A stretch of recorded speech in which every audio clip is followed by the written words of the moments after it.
Okay, I think I am live. So, good morning, good afternoon, good evening, wherever in the world you are. I am somewhere in Nepal. I'm not sure where. I don't know how loud this is. I hope it is loud enough. There's a mosquito on my laptop. Okay, so I hope this is loud enough. If anybody is out there, just please let me know whether this is loud enough or not.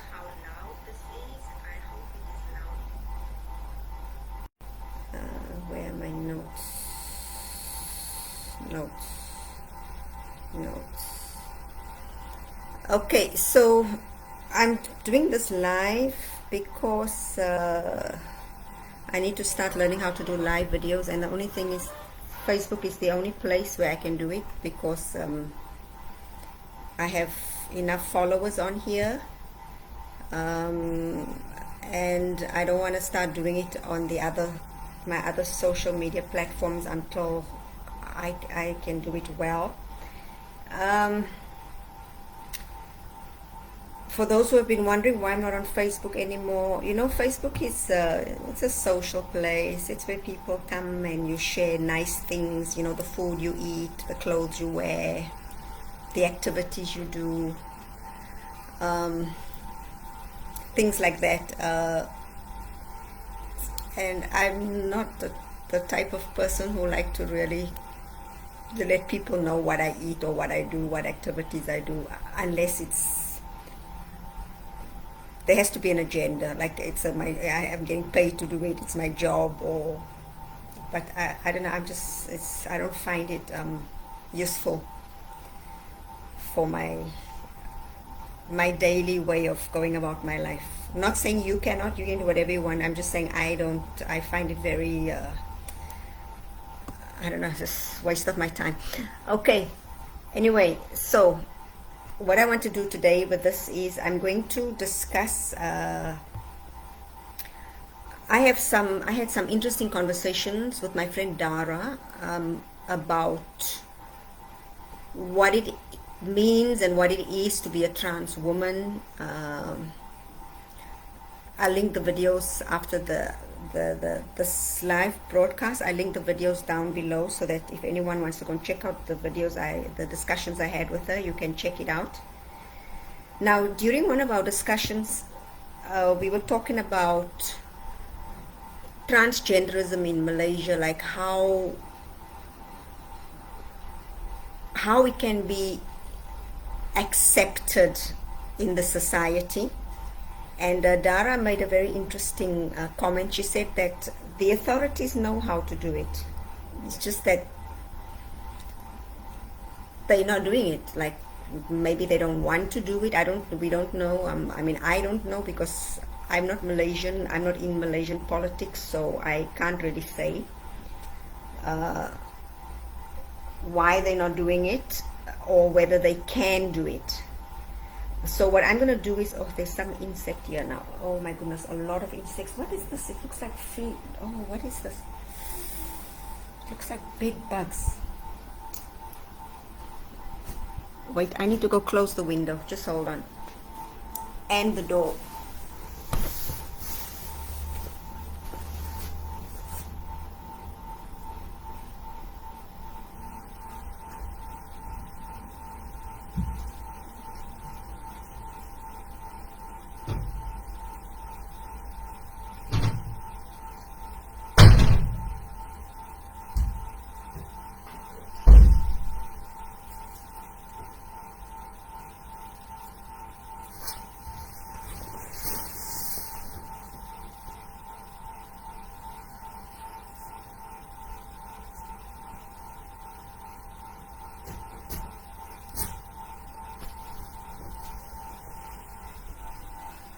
Yeah, okay, anyway, so like I was saying, I don't know whether they don't want to or whether they can't. I don't know what the reason is for them not doing anything about it, but I'm going to give my opinion about how I think like what the problem is, maybe why they're not doing it, and what I think should be done. Okay. Now this is just for content. It doesn't mean that I want to be a politician or anything. It's just because I'm a content creator. So first of all, I want to start with what is the societal opinion of trans people in Malaysia. Now, just my observation, because I cannot speak for other people, but from what I see, and remember, because I'm in Malaysia, I'm kind of like middle class. So most of the people I hang out with are middle class people, or upper middle class, or upper class. Just because, you know, how it is. This is kind of circles you move in. And so obviously most of the people I associate with would be educated and also well-traveled. And most of them studied overseas. So of course they have a different perspective on things compared to maybe those from the rural areas, or even those who are in my social class but are more maybe pious, you know, they're more religious or more conservative or whatever, or more more culturally conservative. Okay, so just from the people I know, and then again, I'm in the entertainment industry as well, so you know, in the entertainment industry anything goes. But so just from my observation, people generally are, I would say, they are accepting of trans people. I note while I'm using the word trans people, later you will see why. Because I wouldn't say the word is accepting, I would say they are tolerant when it comes to trans people, which means that they see, if they see the trans person, they will look at them, they might whisper about them behind their backs to their friends. They won't do it to their face.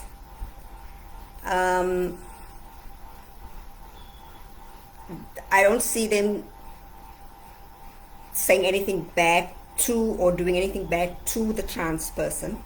Of course, what they are saying or behind the trans person's back, I don't know, but just from what I observe. And I did notice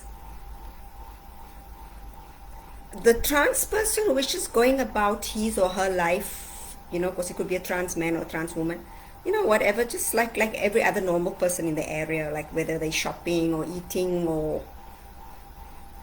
I don't know, jogging. If they're just going about it in the same manner as everybody else, it doesn't bother anybody. But when the trans person is openly trying to draw attention to themselves, like it's a performance, like they are on stage now, you know, like if everything they're doing is performative, the way they behave, the way they are dressed, then people obviously will look at them and start, maybe not to their face, but they would laugh behind their backs, or they would walk away, or they would be unhappy because of, now note, well, they'll be unhappy not because of the person being trans, but because of the behavior of the trans person. Because this trans person is like putting up, like I said, some performance, like making a kind of a freak out of themselves, like a freak show. So I mean, so I don't know, I think this is understandable, because if the trans person is just like blending in with everybody else, then like just keeping a low profile, I've noticed they don't really care. And in Malaysia, they even have outlets where all the performers in the show, in the performance, are trans people. So which to me also shows how tolerant they are, because in some countries this is not allowed at all. And I've seen trans people on TV. I remember at one point it wasn't allowed, but I do see sometimes trans people in, like in movies and on TV. I don't speak Malay, so I don't know what they're talking about, but I see them, I see their names there. So I've seen them as guests on TV shows, or like talk shows on TV, hosts talking about maybe makeup or fashion or whatever. And sometimes when I go to parties, I've seen a lot of trans people there doing the makeup for all the datins. Datins are, it's a title for all the datins, and or if it's a royal family, they'll be doing makeup. So, and then they'll be mingling in the crowd. I've seen them at weddings doing makeup for people. So I'd say, like I say, I'd say Malaysians are tolerant. I have never ever seen a trans person being beaten up in the street. Never. Now, I'm sure it happens. I just, me personally, I have never seen it. So like I said, because I've not seen it, it doesn't mean it doesn't happen. It's just I've not seen it.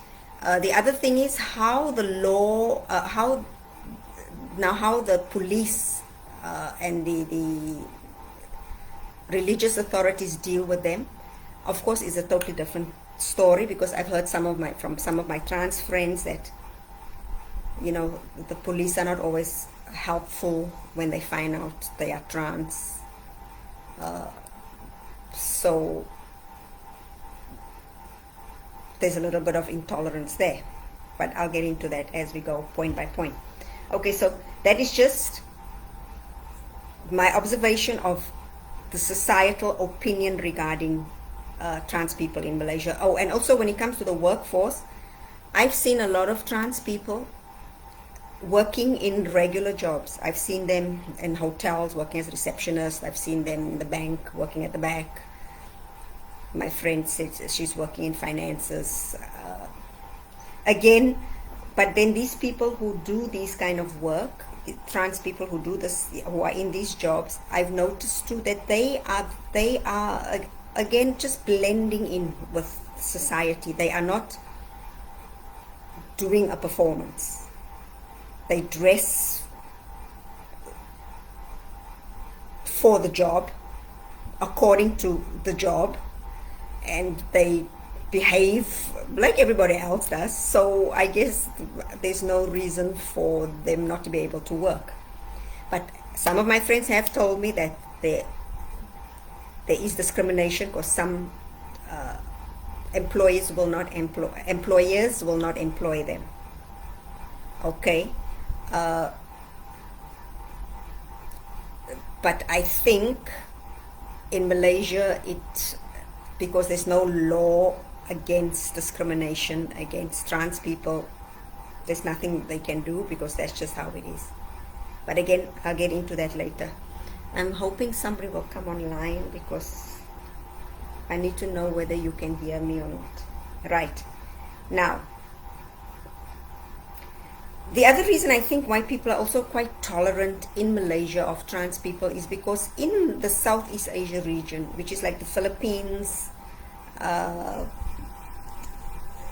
Thailand, Myanmar, Malaysia, Singapore, Vietnam, Laos, Cambodia, Indonesia,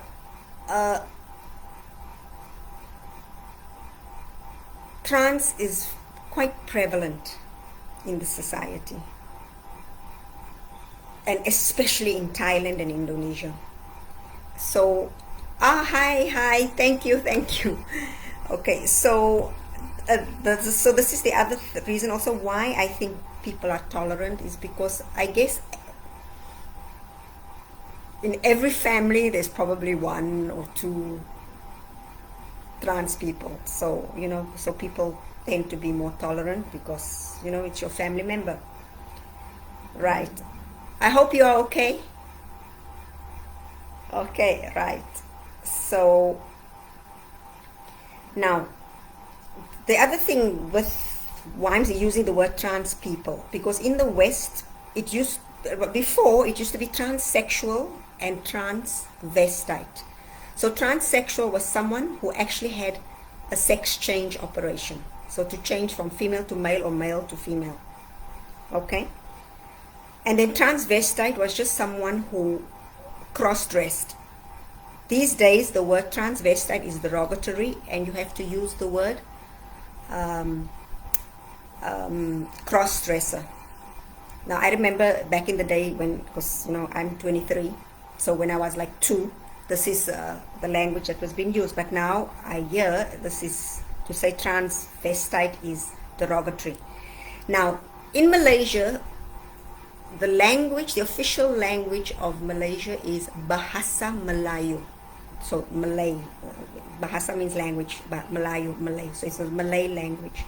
Now, in the Malay language, unlike English, you have sex, which is connected, which is your biological sex, which is your gametes, right? Which is XX chromosomes, XY chromosomes, gametes. It's the sex, so which makes you male and female. And then gender is woman and man, which some people say it is separate from your biological sex, but then based on the definition of the word woman and man, it is related and connected to your biological sex, because woman, for example, is female adult human. So female, a woman, female, so it's gametes. And then man is male adult human. So male, again, gametes, chromosomes, right? Oh, very complicated when it gets into all of this. But anyway, but now in the Malay language, there is no differentiation between sex and gender. There is only one word for that, and the word is jantina. So when they say jantina, that means sex and gender as one thing. Okay? And then when it comes to male and man, also it is one thing, because there is only one word. It's not male and man. It's one word, which is lelaki. Now we're talking about adult, because for children there's something else. But for the male, the sex male, gender man, there's only one word. It's lelaki. And the same for the women. For the woman, the woman has two words, perempuan and wanita. But those two words means woman, female. There is no separation. So you see, in Malaysia, in the Malay language, it is very specific that sex and gender is the same thing, and that woman and female is the same thing, and man and male is the same thing. So there is no confusion. People are not confused about, I'm a man, but I'm female, but no, you female. With them, it's female, woman, male, man. End of story. And it's sex. There is no such thing as gender. Gender is non-existent. It's just sex. They're only based on biological sex. Okay, and even when it comes to pronouns, the pronoun is non-gendered. There is no such thing as he, she, her, him. It's just dia. So dia is just, there's no gender. When you talk about a man, you say dia. When you talk about a woman, you say dia. End of story. So actually the Malay language is very simple. Very simple. Man, woman, male, female, sex, dia. End of story. No one gets confused. Okay? Right. So now we get to my personal opinion. Now again, remember, this is just opinion, because I don't want to, I'm not into politics, especially not Malaysian politics, South African politics maybe, but I'm not into Malaysian politics. I'm just talking about this particular matter.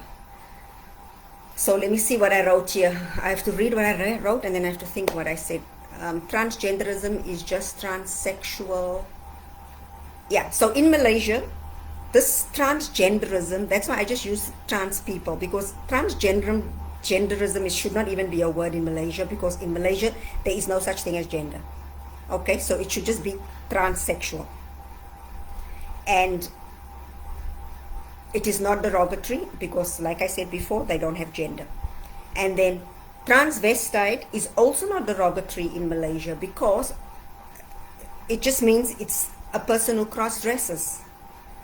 Now, this cross-dresser is the new term they use for transvestite, okay? But in my opinion, I guess everybody's just a cross-dresser these days because, I mean, these days people wear whatever they want. So I don't even think there should be this kind of term. I think this is an outdated term. They are only transsexual people. There is no such thing as cross-dressing because everyone wears jeans, everyone wears sneakers, everyone wears t-shirts, everyone wears shirts, everyone wears dresses. It's just the cut that makes it feminine or masculine, but it's still, if it's a long robe, it's a dress. So I think that's so outdated. Cross-dressing, this is only clothes for men, only clothes for women. I think this is so outdated, but anyway, that's just my opinion. All right. Okay, so now let's get to the serious matters. So the serious matters about how I think Malaysia can go about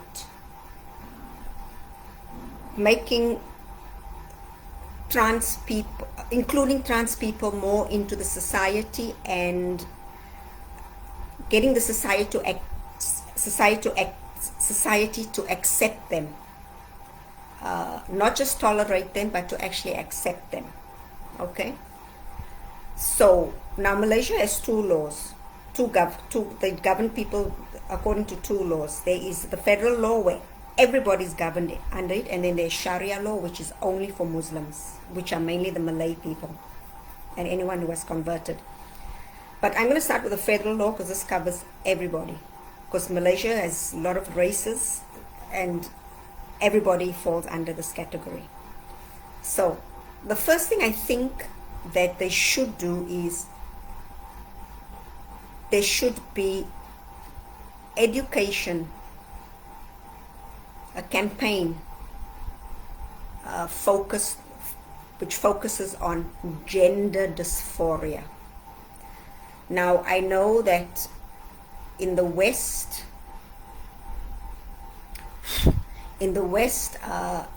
some people are against being diagnosed with gender dysphoria, and I see that one of the Malaysian, I don't know if she was the president of the Trans Society, I don't know who she is, but the trans woman, she's also trying to get them to, she's also on this bandwagon that we don't want to be diagnosed as having gender dysphoria because there's a stigma to attached to it. Now, fun fact, there is no stigma that gets attached to anybody who has some kind of either physical condition or a mental condition, especially in Malaysia. Because in Malaysia there are people who have Down syndrome and I don't see any stigma attached to it. Well, I don't, maybe somebody else does, but I don't. There are people that have autism. There's people who have, what is it called, dwarfism. I think there's a new word for it. I've seen all those kind of people. And I don't see people making fun of these people or discriminating against them because there's no stigma. Because people are compassionate. They understand physical challenges and they understand mental challenges. Now, gender dysphoria, like it or not, is a mental condition. It used to be called gender dysmorphia, but because they decided that is derogatory, it is now just called gender dysphoria. And I think if there is enough education concerning this particular mental condition, people will be more understanding of the situation. They will be more understanding of trans people because they will understand that this is something that cannot be helped. It's not like you woke up one day and you decide, I want to be, if you're a man, I want to be a woman, or if you're a woman, I want to be a man. No. There is something mentally wrong with you. And people will have compassion for that. So that is what they should do. First thing, because a lot of people think it's just like a fetish, or just some performance, like it's performative. No, it is an actual condition. And what will help also is that every person who feels this way has to be diagnosed with this condition. Not just I diagnose myself, or I don't know, and I never considered, because now we are in 2023. I can understand if in the 70s or 80s we didn't know this. We're in 2023, everybody knows this. You can go to a psychologist, they can do evaluations. If you have it, you can get diagnosed. It's the same with like body dysmorphic disorder.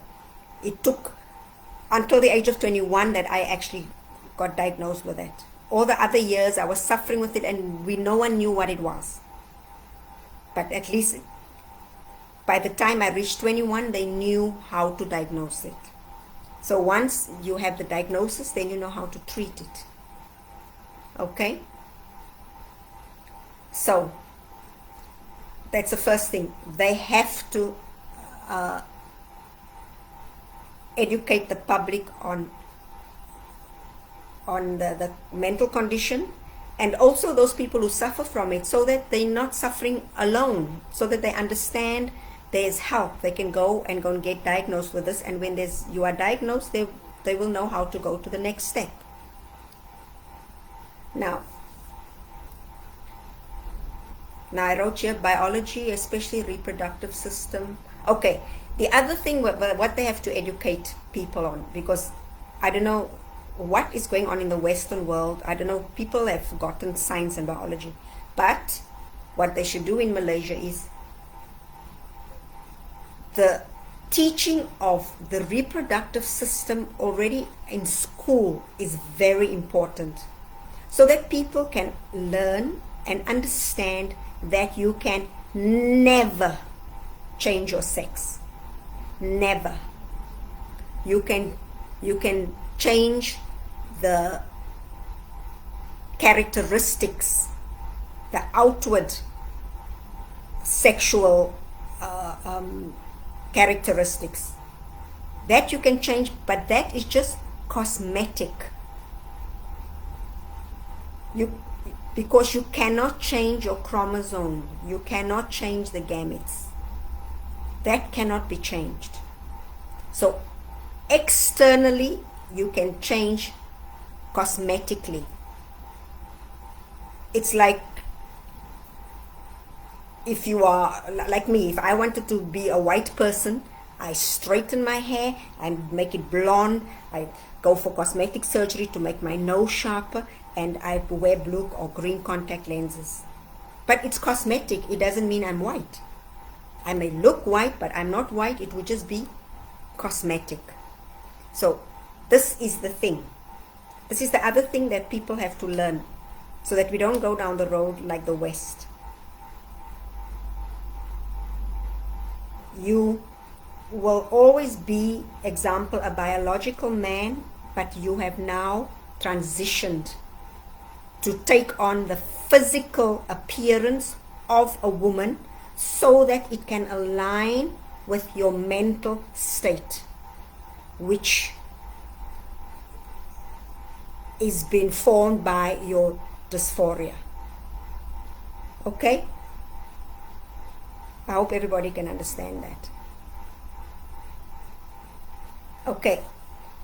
So the other thing I think they can do is how to help the trans, and that's, I'm saying trans people because remember I said because transgender is not a thing in Malaysia, so I've used the word trans people. I think for Malaysia it's also better to just do not associate with all this transgenderism that the West and some other weird countries are going on about, because it's just causing a lot of problems. Just trans people, which means people who have transitioned, because you're still a person, right?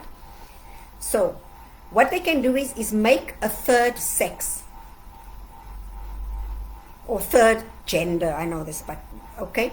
Like, you know, when we fill out forms, you have man, woman, and then you can have trans man or trans woman. Or if you're going to have male, female, if it's in English, male, female, and then you have male, and then in brackets you put trans woman. Or female, and then in brackets you put trans man. Because then it's easy to read. No one is confused. You're not going to rock up there looking like oh, butch, and then the doctor finds out you are female. No, because if you're coming all butch and then the doctor sees your sex is female, trans male, it's like, oh, and then they just go about their job.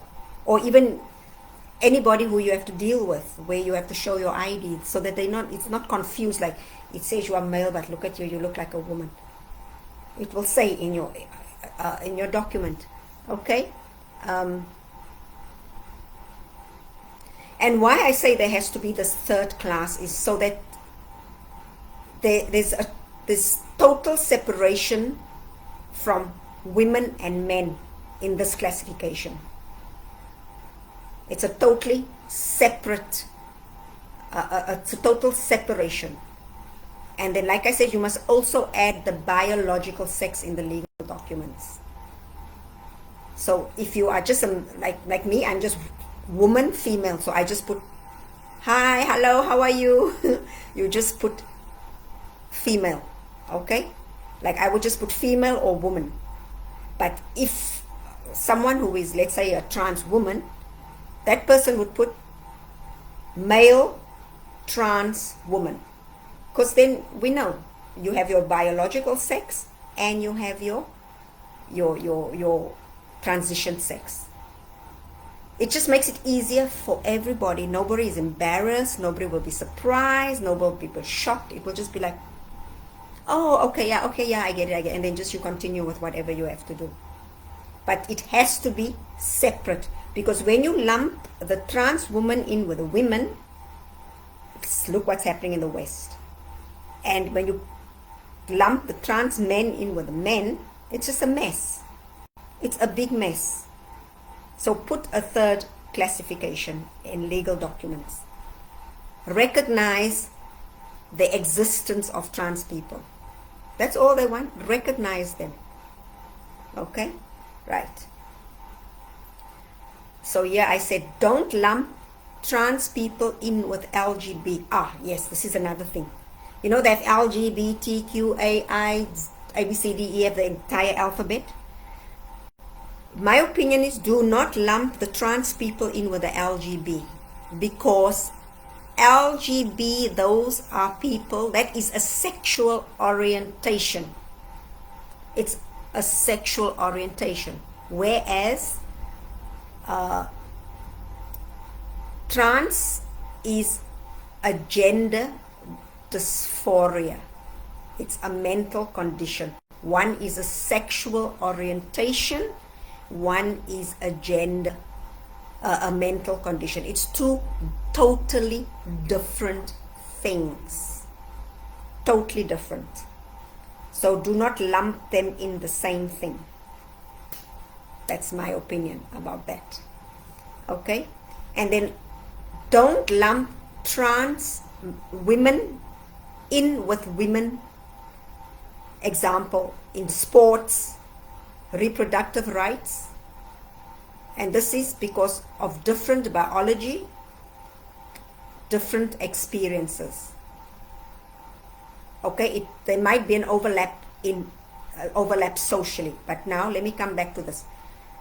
You cannot lump trans women in with women in sports, because like I said here, there is a biological difference. And I don't care what the trans activists say, and my cousin says, and my trans friend says, and my gay, no, I listen to what the scientists say, because they are the experts. They are the ones who study the human body. They said a biological man and a biological woman, doesn't matter how much testosterone reduction in the trans woman is being done through hormones, they will always be physically stronger than a woman, because it's the muscles, it's the fibers, it's the skeleton, it's many factors. It's not just the testosterone. Okay? So do not lump them together in sports. Trans women don't have this issue, because I have never heard of a trans woman wanting to compete against a trans man. Never. And also, they won't be able to, because they are on testosterone. And testosterone is a performance-enhancing drug. So they're not allowed to, because drugs are not allowed in sports. Then you cannot also lump trans women in with women, because of women's reproductive rights. Trans women and women have totally different reproductive organs and systems. That is why it is important, like the first thing I said, education, is to educate about the reproductive system. Because somehow in the West, I notice people have forgotten that a trans woman and a woman do not have the same reproductive system. The trans woman might have the cosmetic part of the female reproductive system, but that's just the cosmetics. She does not have the actual working mechanisms of the woman, the biological woman. So when it comes to reproductive rights, they have to be separate. Because as a woman, I don't think I'm ever gonna need a prostate examination. Never. And as a trans woman, I don't think she's ever gonna need a pap smear. Ever. So totally different. So you have to separate them. And then the other thing is different experiences. A trans woman cannot explain to you how she felt when her breast started growing and when her first period started. She will never know this, because she has never experienced it. So we have different experiences. A biological woman will never know how a trans woman as a child used to watch women and think, that is what I am. I am in the wrong body. A biological woman will never understand that. So you see, different experiences. So do not lump us together in these things. Like I do say here, there might be an overlap socially. Socially, it's fine, we can overlap. But in certain things, like example, these three I mentioned here, there might be more, but just off the top of my head, for these three, they shouldn't be lumped together. Okay? Right. Next one here is, trans people should have the same rights as every other Malaysian citizen. Which actually they do. Because human is a human. They all have the same. But why I still put it here is because it's not just the same rights, but they must have the same treatment when it comes to these rights being enforced. Because they are trans, sometimes their human right is not enforced properly. Or people drag their feet, the authorities drag their feet because they are trans.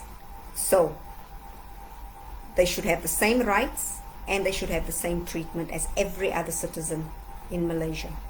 Because a human being is a human being, right? So example, the rights they should have is gender equality.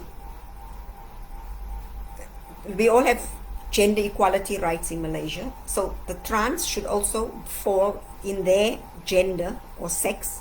They should have their rights. Like, women have rights and men have rights. Then trans people should also have rights. Which they could have the same, if let's say it's a trans woman, some of the rights might be a little bit fall under women's rights, but also because they're male, they have male rights, but also because they're trans, they might have to have some other right. Okay, but let's say a trans woman as a male, all the male rights should still be there for the trans person, plus that little extra rights which comes with the fact that this person is trans. So maybe they will have a little bit more than everybody else, if you think about it. So it's not that bad after all, right? So I don't know, so maybe at the end there's nothing to complain about, right? Okay. Now the next thing, gender reassignment surgery versus non-surgery and how it will apply in public female spaces. This is tricky because you have to consider the safety of women and the safety of trans people. Okay, so now here I'm going to use the apartheid, South African apartheid, on how I think they can solve this problem. Because there are going to be some, because first I was thinking what they should do is for trans women who have already transitioned fully, bottom surgery, top surgery, they like really, you can't even tell the difference that they're a man or a woman. I was thinking they should be allowed to use female spaces, like especially toilets, not just spaces, because certain spaces they're not. If it's like a woman's only meeting about menstruation, then they should not be allowed. They shouldn't be, because it's not, they don't menstruate. But let's say public toilets specifically. First I was thinking if they fully transition, they should be able to use the toilets. And those, although they look all feminine, everything, they should not be allowed to. Like they should have some, like if you fully transition, then you have the full ID that, you know, like shows, but if you're still in transition, you'll have a different type of ID. But then I was thinking, I mean, because this would be, why I was thinking to do it this way is because of women's safety, because women are afraid of having a pee, I have to say pee because this is going to go on YouTube later, of having a pee present in the women's public toilet, right? Because if the trans woman still has the pee, then we don't want her in our toilet. But then I was thinking, no, but this is not the way to do it, because you see, there are some trans people who, you see, to do the gender reassignment surgery, and especially to take the hormones, there's a lot of complications that go with that, and a lot of sacrifices. Like, it's not as hunky-dory as they make it out to be. They suffer from a lot of physical health issues after transition. A lot. I'm not going to go into it because it's very graphic. It gets too graphic, but you can go and research on gender reassignment surgery complications and even hormone therapy complications. One of the main thing is, of course, they become sterile, because all, you know, testes have to be removed. Oh, the fan is suddenly going very fast. It's scary. Wait, let me quickly put the fan a little bit lower.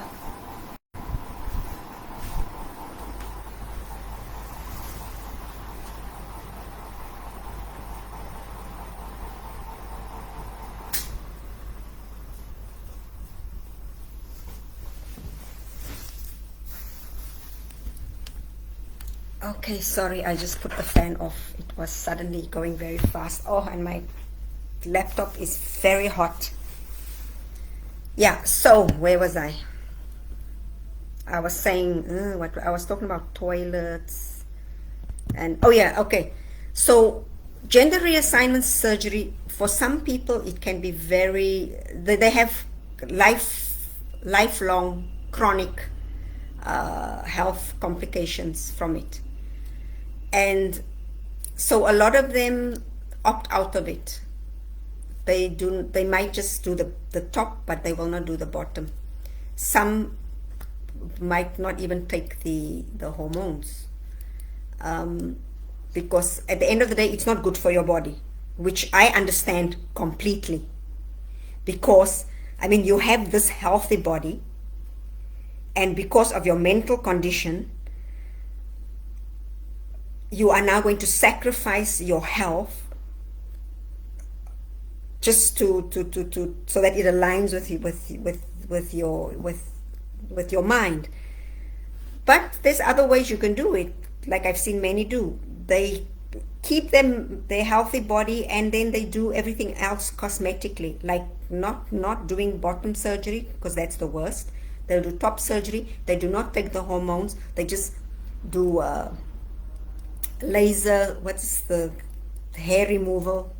They remove all their body hair. They grow their hair. They maybe do facial feminization.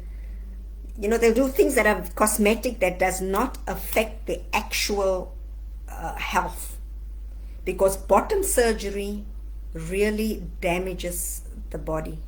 Because if you are transitioning male to female, you are actually forever going to have a open wound in your body. And when it's from female to male, it is even worse. If you see the pictures and the videos, you will, I tell you, I would not recommend this for anybody. It is life-changing, and it's chronic. So I was thinking about these people, because they're making the right decision for their health, but now we are penalizing them so they cannot use our public toilets. So what do? Then I thought, why don't they do like we did during the apartheid? You see, during the apartheid, we had toilets for whites, coloreds and Indians, they could go together, and then blacks. So if you're a white person, you go to that toilet. If you're color or Indian, you can only go to this toilet. If you are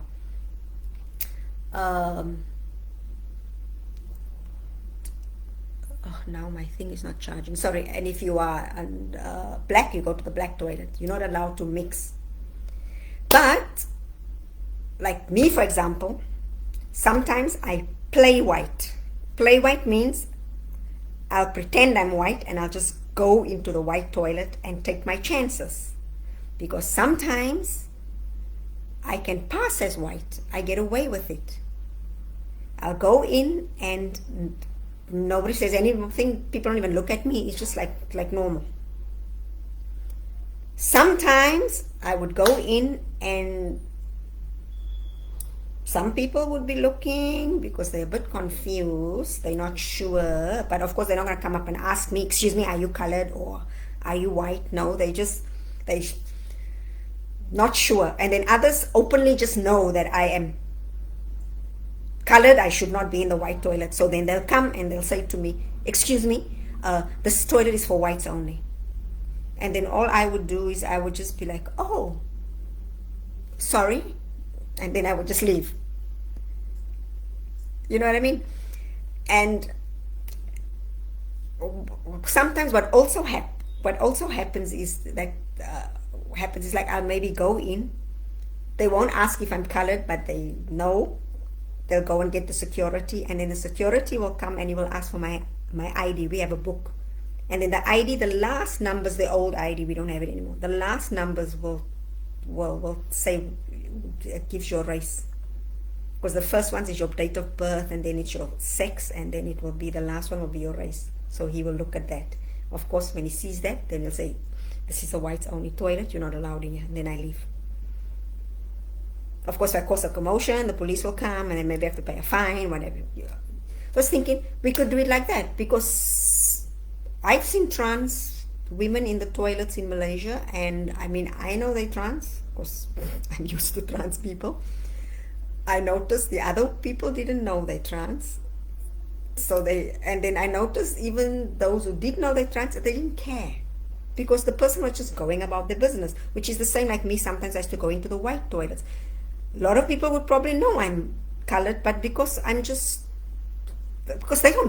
don't care what color you are. Like, you know, that was from the government, not the people themselves. So as long as I was behaving myself, I mean, I was just going to the toilet, come out, don't dirty up the place, wash my hands and leave. It's not a big deal. So the same that I've seen in Malaysia with trans women in toilets. They come in, they do their thing, and they leave. They're not causing a performance.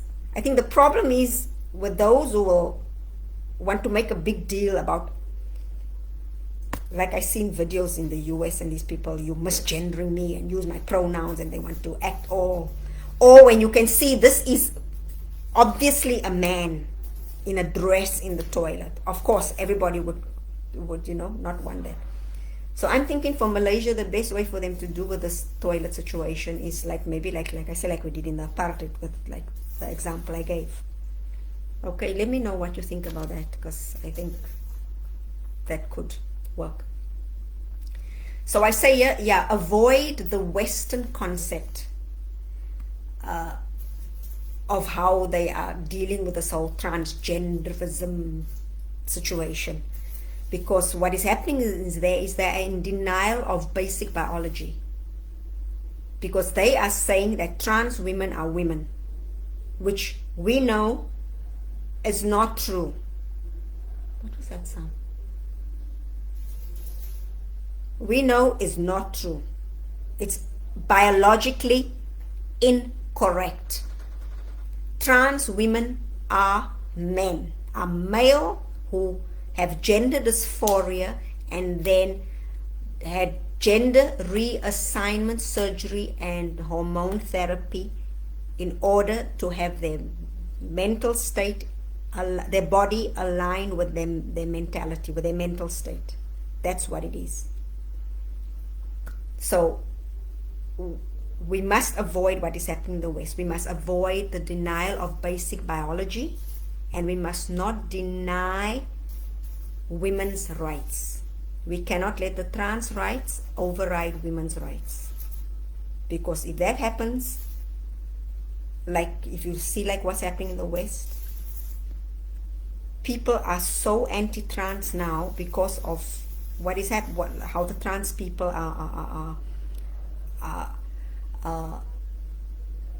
the whole situation has become misogynistic.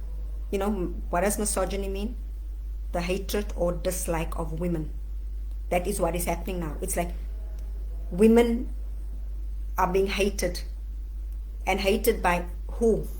By men in dresses, if you want to put it bluntly. I don't want that for Malaysia, because my trans friends are very good people. They are not men in dresses hating on women. But it will happen if their rights override women's rights. It will happen. We can see it happening in the West. So we have to avoid it in Malaysia. So just quickly here, I'm almost done.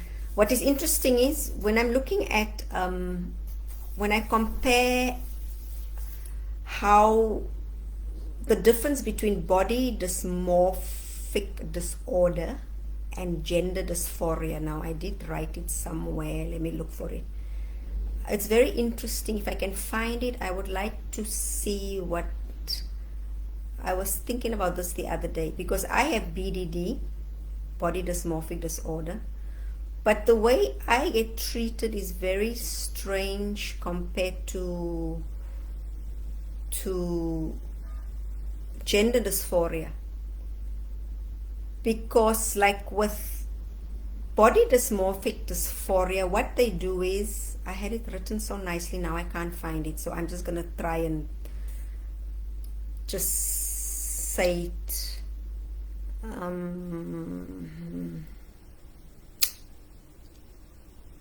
It's gone now. Okay, I had such a nice way of saying it, and now I don't know where it is anymore. Okay, but anyway, like it seems that body dysmorphic disorder, so body dysmorphic disorder is when you have issue with what you look like. So I have that issue. Oh no, okay, yeah. So like, or sometimes it's just certain body parts or whatever. But when the whole thing, what I find the treatment for body dysmorphia and the treatment for gender dysphoria is like kind of mixed up, because for body dysmorphia, this is what they will tell you. They'll say, you have to go for therapy so that you can accept your body, which means you have to go for therapy so that your mind can align with your body. Because what happens with body dysmorphic disorder is your mind is saying, I'm fat, I'm fat, I'm fat, but actually you're not fat. So then what happens is you have to go for therapy so that your mind must start accepting that, no, I'm not fat. It's just my mind. And then you have to learn to work through it. Or maybe if you say, I don't like that my waist is not small, then you have to go for therapy so that your mind can start to accept that even though your waist is not small, it's fine. This is how you are born. You must love yourself. You must, this kind of thing. So they try to get the mind to align with the body. But with gender dysphoria, it's the opposite. Your mind is saying, oh, I'm actually a woman, although but my body is a man's body. So they change your body to match your mind. You see what I mean? Like as someone with BDD, they will tell you are crazy if you feel I need liposuction because I feel my waist is not small enough and I want to remove my two ribs here so that my waist is small. They will say that's mutilation, it's wrong, you cannot do it, there's something wrong with your mind, you're crazy, you must go for therapy and psychotherapy and blah, blah, blah, blah, and, you know. But when you say, I think I'm a woman, they cut all your stuff off and then change you. Because this is the argument I had with my therapist and with my physician, because I said, yeah, if I was trans, you just have given me all the surgeries I want, but just because I'm not trans, you keep telling me you're crazy, you're fine as you are. Why do you want to do this? Why do you want to do that? Why, you know? Which is, but just an interesting thing. Right, okay, so Zainal just came in, so if you hear any noise with the door, just one moment. I had to put the fan off because it suddenly went very fast and I got frightened, but if you want to put it on, because now you're here, I'm not that frightened, please put it on. Okay, so let me continue. Yeah, so,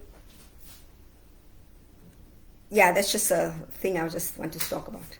Okay, now, so that's all that I think the federal government can do, because what else can they do? They cannot force people to accept trans people because, you know, but at least they can make sure there's no discrimination. That's why I say trans have to have rights.